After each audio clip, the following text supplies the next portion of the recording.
Hola, amigos. Hoy tenemos un episodio emocionante. De hecho, vamos a poner una entrevista que hice con Efrat en su podcast, You Are The Voice, así que espero que la disfruten. Vamos a regresar al estudio en aproximadamente un mes, así que pronto tendremos más episodios grabados ahí. Mientras tanto, vamos a estar hablando en varias conferencias, así que ojalá pueda verlos por allá. Ya sea el plan B, que están en Lugano. También vamos a ir a conocer el proyecto de economía circular que está sucediendo en Madeira, Free Madeira, así que estoy emocionado por eso. Y luego la conferencia BIPLEBS que acaban de anunciar en Goa, India. Así que si has estado buscando una excusa para ir a la India, espero que puedas, acompañarnos en la conferencia allá. Va a estar increíble. ¿Cuándo? Después, a El Salvador en noviembre, asegúrate de tener tus boletos para Adapting Bitcoin, y vamos a empezar, a sacar más episodios en el estudio, allá en noviembre. Espero que disfrutes este episodio y asegúrate de checar su podcast, You Are The Voice. Y sabían que yo era uno de esos locos por Bitcoin, así que vinieron a mí y me dijeron, oye, ¿cómo podemos usar esto? Y entonces probablemente ahora haya, alrededor de 40 economías circulares de Bitcoin diferentes. Sí. Allá afuera, nos quedamos en SOC. Teníamos, ya sabes, a los jóvenes que trabajaban con nosotros y que ahorraban lo suficiente para comprar un teléfono o, ya sabes, una bicicleta nueva o una motocicleta, y estos eran niños que nunca habían ahorrado antes. Estoy seguro de que les emocionó mucho. Oh sí. Cuando la gente da ese salto de verlo simplemente como oro digital. Verlo como dinero de libertad. Como para mí, ese es el salto importante que deben dar. Sí.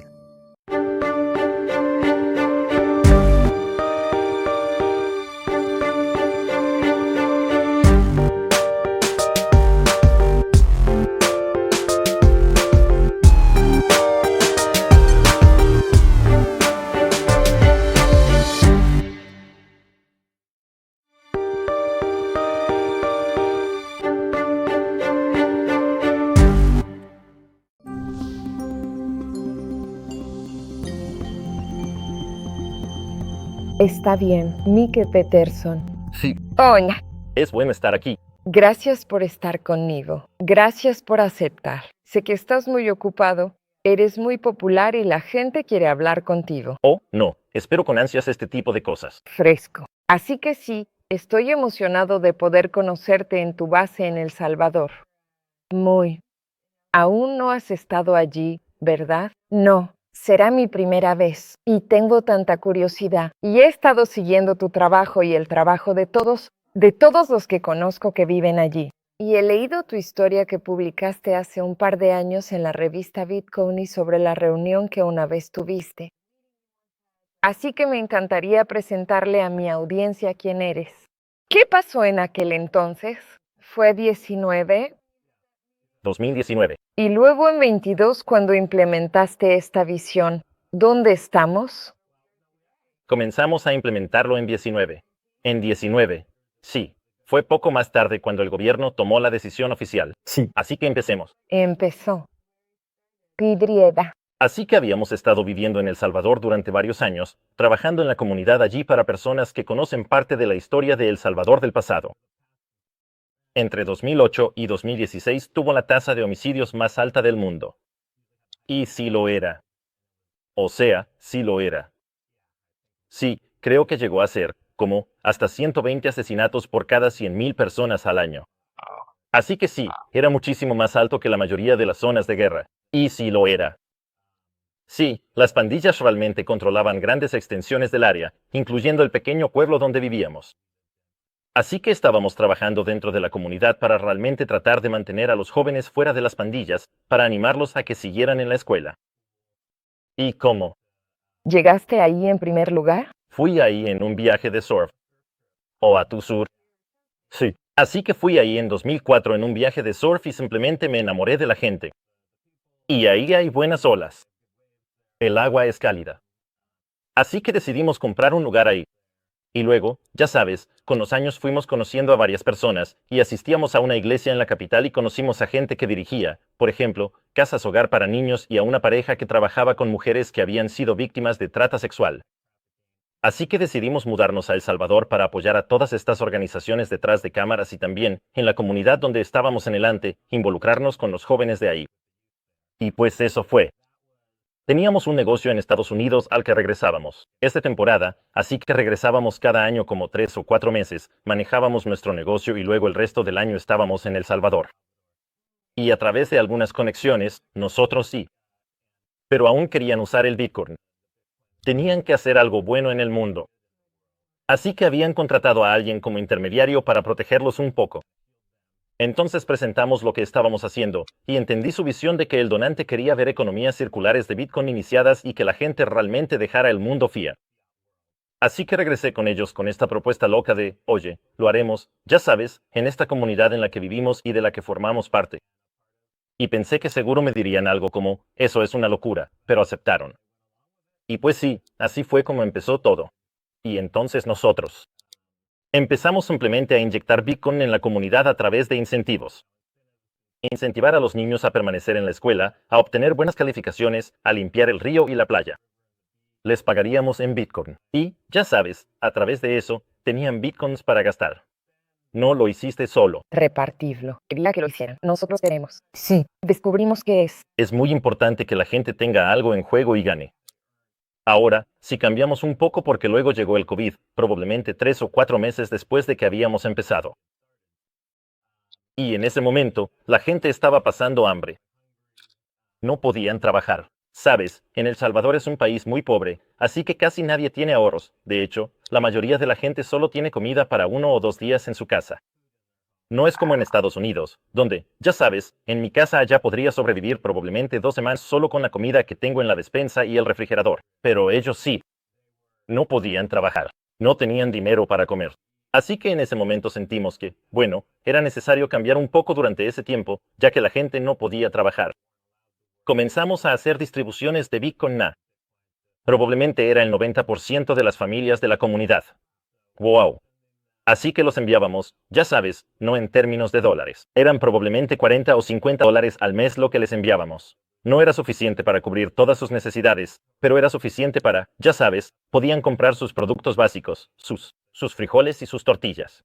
Y así, a través de eso, como que se turboalimentó el uso de Bitcoin porque todas las tiendas querían aceptarlo, ya que era lo único que todos tenían. Y, ya sabes, la gente también tenía tiempo porque estaban aburridos. Así que tenían tiempo para, ya sabes, aprender, meterse a fondo en Bitcoin e investigar porque nadie podía trabajar en ese momento. Así que fue un poco raro como, ya sabes, todo eso se juntó. Y siento que eso tuvo un gran impacto en la adopción de Bitcoin. Y luego, obviamente, cuando terminaron los confinamientos por COVID, nosotros nos retiramos un poco de eso y nos enfocamos más en, ya sabes, si tuvimos como un programa de trabajo porque mucha gente se quedó sin empleo después de ese tiempo, y los negocios tardaron en volver a contratar. Así que, durante los pocos meses después de que terminó el confinamiento, pagamos a la gente para reparar caminos y hacer cosas así. Y ya sabes, pero con el incentivo de reincorporarlos a la fuerza laboral regular. Bien. ¿El Salvador apostó todo al confinamiento? ¿O fueron realmente? Totalmente todo principio. En realidad son todo el asunto.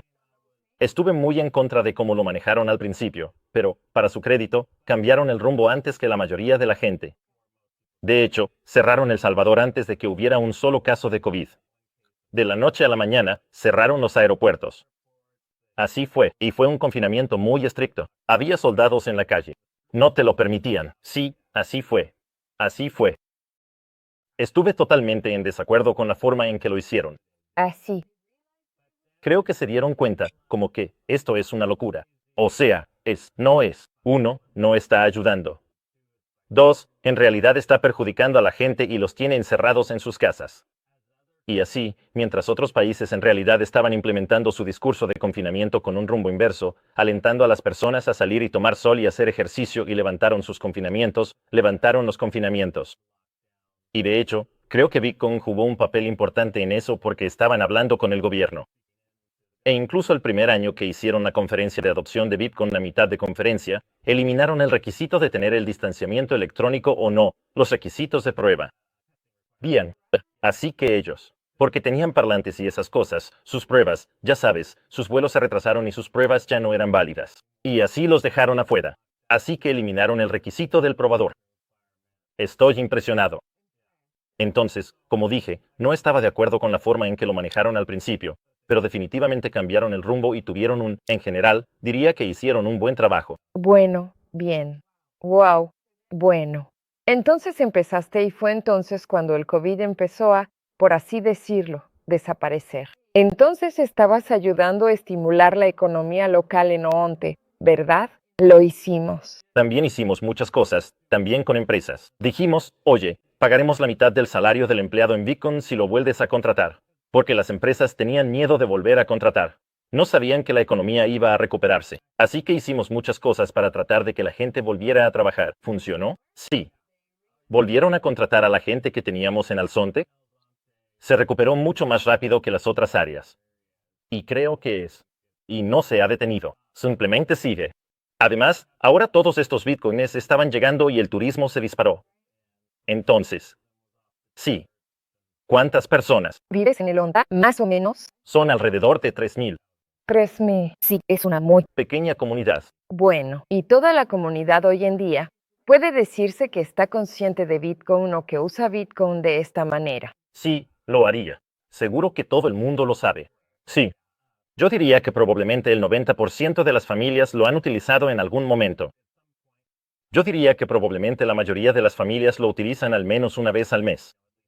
Sí. Y casi todos los negocios, yo diría que probablemente entre el 80 y 90% de los negocios ahí aceptan Bitcoin. ¿Eso cambió algo en su conciencia de ahorro? O que El Salvador históricamente no ha tenido una cultura de ahorro en su población, lo cual es un aspecto importante a considerar. Absoluto. Así que creo que parte de eso es porque mucho del dinero viene de remesas. Y entonces parece que, ya sabes, la gente lo recibe, realmente no lo trabaja, así que son más rápidos para gastarlo en comida rápida. O tú. Sabes, El Salvador es súper pobre, pero ves todos los restaurantes de comida rápida y te preguntas, ¿cómo es que estos lugares siguen funcionando? Bueno, mucho de eso es porque tienes este tipo de dinero como de asistencia social que llega a través de las remesas. Y entonces, históricamente, la gente simplemente no ha ahorrado. También, con toda la historia de las pandillas ahí y la extorsión, y ya sabes, la gente sin saber si siquiera iban a vivir otro año, como que tenían esta mentalidad de vivir el día. Y una vez que empezaron a usar Bitcoin, ves como un cambio en su mentalidad porque piensan, si lo gasto ahora, probablemente podría comprarme el doble si lo ahorro. Y entonces empiezan a pensar en ahorrar por primera vez. Y estábamos sorprendidos. Teníamos, ya sabes, a los chavos que trabajaban con nosotros y que ahorraban lo suficiente para comprarse un teléfono o una bici nueva o una moto. Y estos eran chavos que nunca antes habían ahorrado. Estoy seguro de que eso. Los emocionaba mucho. Y también creo que, para ellos, poder ver y entender por primera vez lo que es el dinero, que representa su energía, esfuerzo y valor almacenados, y que si lo gastan ahora, no lo tendrán en el futuro. Así que todo el tema de la gratificación diferida realmente empezó a hacerles clic, y vimos que eso incluso se reflejaba en la educación, donde empezaban a pensar, bueno, es mejor que siga en la escuela porque, aunque no esté ganando dinero en ese momento, podré ganar más en el futuro y tener mejores oportunidades. Así que realmente, el Bitcoin sí cambia a las personas. Sí. Supongo que también, a nivel moral, la autosatisfacción que sientes cuando ves que realmente puedes crear el hecho de que, por ejemplo, ahora tienes un teléfono, ahora tienes un medio de comunicación, y yo hice eso, yo lo logré. Y entonces empiezas a reconstruir tu confianza en ti mismo. Y es como un proceso circular de soberanía personal, algo así. Al 100% y no tienes a nadie diciéndote que no puedes, que no lo puedes hacer. Por ejemplo, para mucha gente, no podían abrir cuentas bancarias o los bancos les cobraban tantas comisiones que no valía la pena. Así que nunca empezaron realmente este proceso de involucrarse en el sistema financiero. Ahora pueden como que saltarse todo eso y tener su propio sistema financiero soberano. ¿Y cómo es en general fuera de El Onte? Tal vez dentro de San Salvador o incluso en el resto de El Salvador. Así que definitivamente. No es como que todo el mundo esté usando Bitcoin, pero la mayoría de las compras en el país todavía se hacen en dólares, eso seguro. Es un proceso. Sí, y eso fue lo que, cuando la ley se aprobó por primera vez, yo tuiteé, dije, ya verán, dentro de un año todos dirán que esto fracasó. Ya sabes, dentro de 3 o 4 años empezarán a decir, bueno, tal vez sí está funcionando. Dentro de una década, todos dirán algo como, ah, era obvio. Y eso ha sido, ya sabes, muy interesante de ver porque es justo lo que está pasando. Mira ahora, ya todas las grandes cadenas de supermercados aceptan Bitcoin. las principales tiendas departamentales, ahora estamos viendo gasolineras también. Y luego, simplemente, miles de pequeños negocios locales. Así que es. Al principio, había mucha gente que dudaba, e incluso personas a las que fuimos a hablar les decían, no, no, no. Ahora ellos vienen con nosotros y nos dicen, ok, ¿cómo le hago? ¿Cómo me uno al Bitcoin? Ya sabes, ven que los negocios que lo aceptan están prosperando, tienen más clientes, están ahorrando y tienen dinero para invertir y hacer crecer sus negocios. Así que estamos viendo este FOMO, pero de una buena manera. Como que, oye, esto es como, nos estamos perdiendo de esta oportunidad económica. Increíble. ¿Ayuda a que vengan todos los bitcoins como turistas y que eso lo impulse aún más? Sí, claro, definitivamente. Eso es una gran inyección de Bitcoin en la economía, porque, ya sabes, cuando estás bitcoinizando una economía, tiene que venir de afuera. No había mucho Bitcoin en El Salvador antes de que empezáramos. Y ahora tienes esta inyección de Bitcoin en la economía. Pero también, creo que ayuda a mostrarle a la gente, como, wow, antes nadie quería venir a El Salvador. Y ahora tenemos personas de todo el mundo que no solo están visitando, sino que muchos de ellos se están mudando ahí, mudando a sus familias ahí. Así que creo que para ellos, eso les hace darse cuenta de que, wow, Bitcoin es algo real que va a ser realmente importante. Está trayendo conferencias, está trayendo, o sea, la cantidad de educación y simplemente la cantidad de inversión que está llegando al país. O sea, probablemente han venido un par de docenas de multimillonarios a El Salvador, cuando antes nadie hubiera tenido ningún interés, incluso, ya sabes, les daría miedo siquiera detenerse. Ahora tienes gente que está ahí buscando invertir en el país. Y la gente local ve esto y se da cuenta de que hay una transformación. Queriendo aprender. Sí. Por ejemplo, mira ese estudio de caso y aprende. Bueno, entonces tengo un par de cosas que quiero contarte. Primero que nada, vi tu entrevista con Murphy y el tipo de cosas que hace ahí y pensé, ok, Mike es completamente viral porque la gente te está observando, lo que has hecho, cómo has contagiado a tu comunidad local con tu pasión, pero también con esta solución muy práctica para la vida. Y ahora ves que otras personas llegan y hacen cosas similares, como comunidades más pequeñas, proyectos, y apenas está empezando a expandirse de manera viral. Y la verdad, eso me parece súper inspirador y asombroso. Entonces, en tu podcast, entrevistas a todas estas personas que tienen proyectos de emprendimiento increíbles o iniciativas. ¿Me puedes contar un poco sobre cómo encuentras a estas personas? ¿Ellos te encuentran a ti? ¿Cómo es que de verdad notas que es un efecto viral? Sí, o sea, la mayoría de las veces ellos se ponen en contacto conmigo, y eso es lo que más me gusta del podcast. Puedo conocer a todas estas personas que de otra manera no conocería. Y, ya sabes, en ese formato puedes profundizar muy rápido y así puedes conocer a la gente como... También sobre Morp, pero también tu episodio. Le voy a recomendar a la audiencia tu episodio conmigo. Premiere Bitcoin con Yon y con Len. Sí. Ambos son grandes proyectos. No, me siento muy afortunado porque puedo, ya sabes, sentarme con toda esta gente increíble y ahora una gran parte de mi tiempo está dedicada a eso. Estamos trabajando con todas estas economías circulares de Bitcoin alrededor del mundo, así que hacemos mucho coaching y mucho apoyo con ellos y somos muy cuidadosos. No queremos Que la comunidad, como los constructores de comunidad, sí. Así que probablemente ahora hay como 40 economías circulares de Bitcoin diferentes por ahí.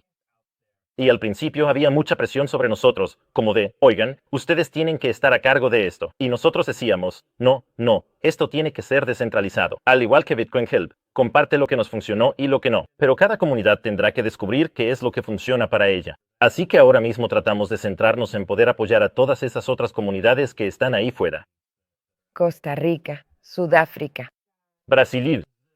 Quiero decir, en África, ya sabes, probablemente hay al menos una docena. Incluso hay algunos que están apareciendo ahora en los Estados Unidos y América Latina es realmente grande en Los Ángeles. Hay alguien que está empezando uno y hay una gran población salvadoreña en Los Ángeles, así que se están centrando en eso. Pero sí, estamos viendo que aparecen todas estas cosas en todo el mundo y eso es lo que es tan emocionante. Una especie de onda expansiva. Y luego El Salvador también. Ahora está Berlín, que es una especie de comunidad en la región cafetera que realmente ha replicado lo que sucedió en el Ande. Y así esto. Es Berlín, El Salvador y Salvador. Lo siento. Sí. La gente piensa que Berlín es alemán. Sí. Lo cual es gracioso. Berlín, El Salvador en realidad fue fundado por personas De Alemania. de Alemania. Entonces. Pero sí, es interesante ver Shout. Piensa en Alemania. ¿Hay también amigos alemanes en Indonesia? ¿En Bali? Sí, hay uno grande. Proyecto en Bali, y así en cada uno. Al igual que en Bali, lo han hecho. Se me pone la piel de gallina solo con oír todos los nombres del lugar. En Bali tienen algunos desafíos únicos porque, ya sabe, por ley no se les permite usar Bitcoin para comprar cosas, pero encontraron una forma alternativa de hacerlo. Y así cada comunidad encuentra su propia manera de satisfacer las necesidades de lo que sucede en su área local. Ok, preguntarte sobre el FMI antes porque estoy emocionada. ¿Por qué estás en Bitcoin? ¿Qué significa? ¿Qué? El efecto dominó y el impacto es enorme. ¿Lo sabes? ¿Lo sientes? ¿Qué te emociona de esto? Para ti, sí.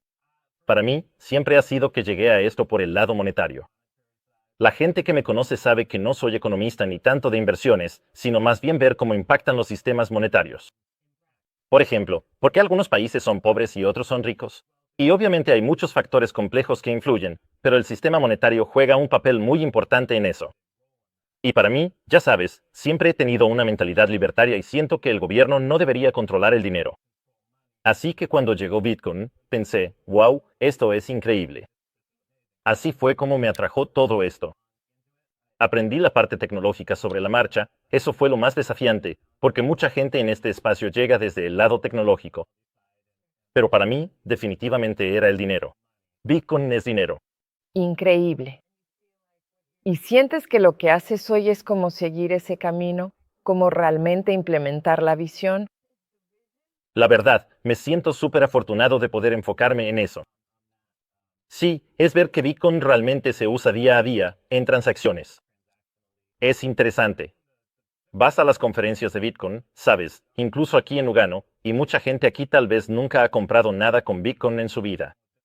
No han entendido lo que es usar Bitcoin como dinero de libertad. Así que nos encanta poder compartir con la gente e incluso ver lo que está pasando aquí en Lugano, donde ahora todos estos negocios están aceptando Bitcoin. Y, sabes, creo que cuando la gente da ese salto de verlo solo como oro digital a verlo como dinero de libertad, para mí, ese es el salto importante que deben dar. Estoy de acuerdo contigo. Y entonces, cuando ves, ¿cuál es tu opinión sobre la declaración del FMI acerca de El Salvador recientemente? ¿Tú? Ellos salieron y dijeron que El Salvador tal vez está yendo demasiado lejos o demasiado rápido con su implementación de Bitcoin. Tal vez necesitamos, ¿cómo? Frenar un poco su entusiasmo. ¿Qué opinas de eso? ¿Qué piensas al respecto y cómo crees que? ¿Y cómo lo ve el Estado? Sí, o sea, no creo que a nadie en la comunidad de Bitcoin le sorprenda que al FMI no le guste lo que está pasando en El Salvador. Pero creo que se nota en sus declaraciones que están retrocediendo, cuando pasó por primera vez, decían, no, ya sabes, exigimos. Básicamente estaban exigiendo que El Salvador, como, se alejara totalmente del Bitcoin y se deshiciera de eso, y los estaban amenazando. Y El Salvador simplemente siguió adelante. Y ahora los ves como que, bueno, estamos animándolos a que, ya sabes, pongan algunos límites o que vayan un poco más despacio. Pero creo que se están viendo obligados a retroceder por el hecho de que el gobierno, El Salvador, se mantuvo firme. Como que, no vamos a ser controlados por el FMI ni por ninguna fuerza externa, ya sabes, ellos tienen su propia independencia y su propia soberanía. Y entonces han tomado esta decisión. Así que piensa. Creo que el FMI va a ceder. Y creo que sí. Pero creo que ellos simplemente ven que esto se acerca, que a medida que los países empiecen a adoptar Bitcoin, va a volver obsoleto al FMI. Así que creo que ese es su miedo. Y, ya sabes, obviamente quieren poder controlar las cosas. Y cuando tienen países bajo su control, pueden dictarles sus condiciones.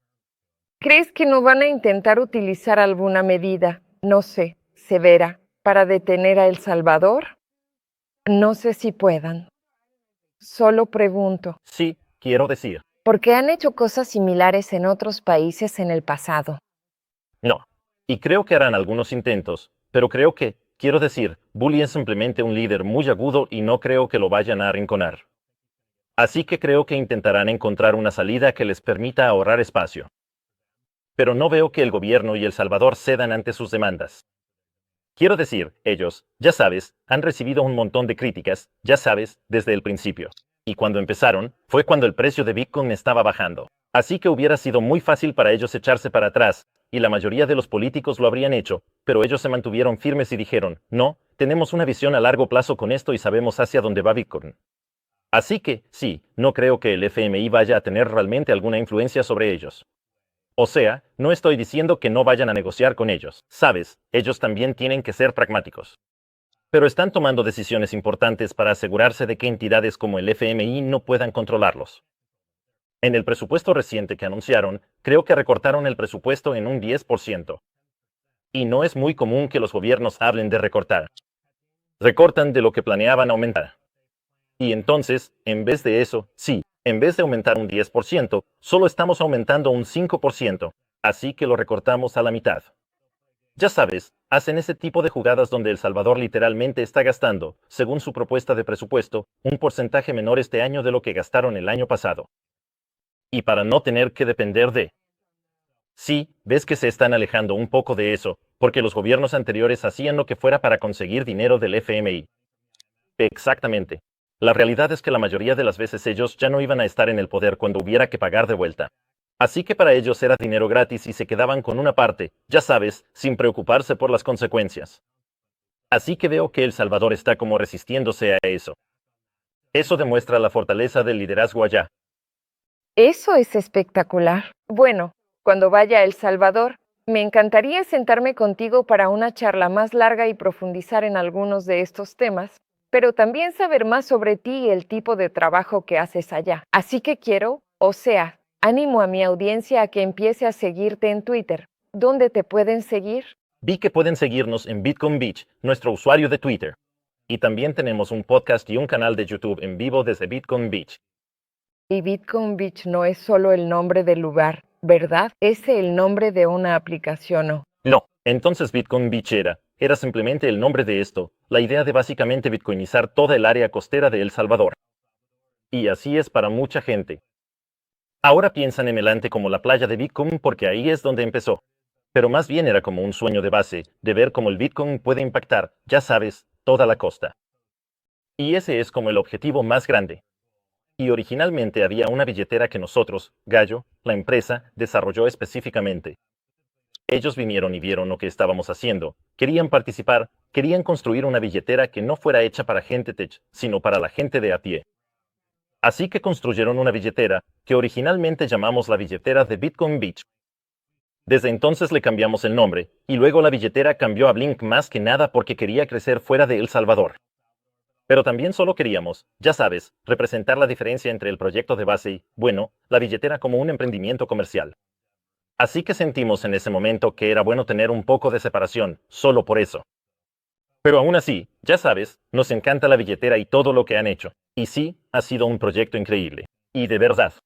Creo que sin la billetera que desarrollaron, no estoy seguro de que el proyecto hubiera sido tan exitoso, porque realmente facilitó que los negocios y la gente la usaran.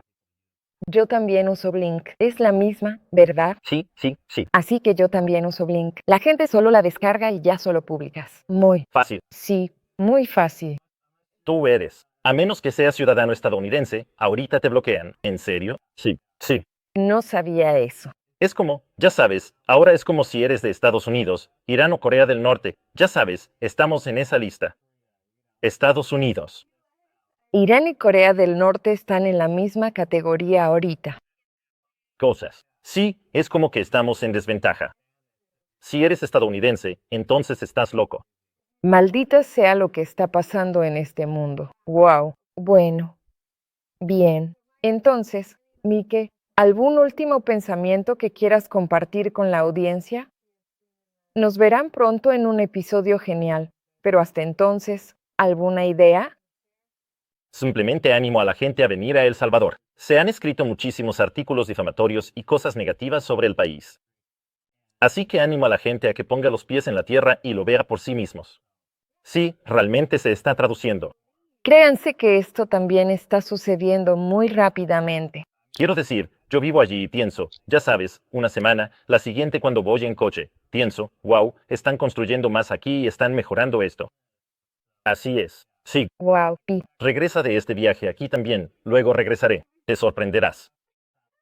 ¿Sabes? Me recuerda a mi hijo, que ahora tiene 15 años, pero cuando empezó a crecer físicamente tenía 13 años y medio. Cada mañana me despertaba, él parecía más alto y yo pensaba, ¿qué pasó durante la noche? Sí, tengo una hija de 17 años. De la misma manera, como, wow.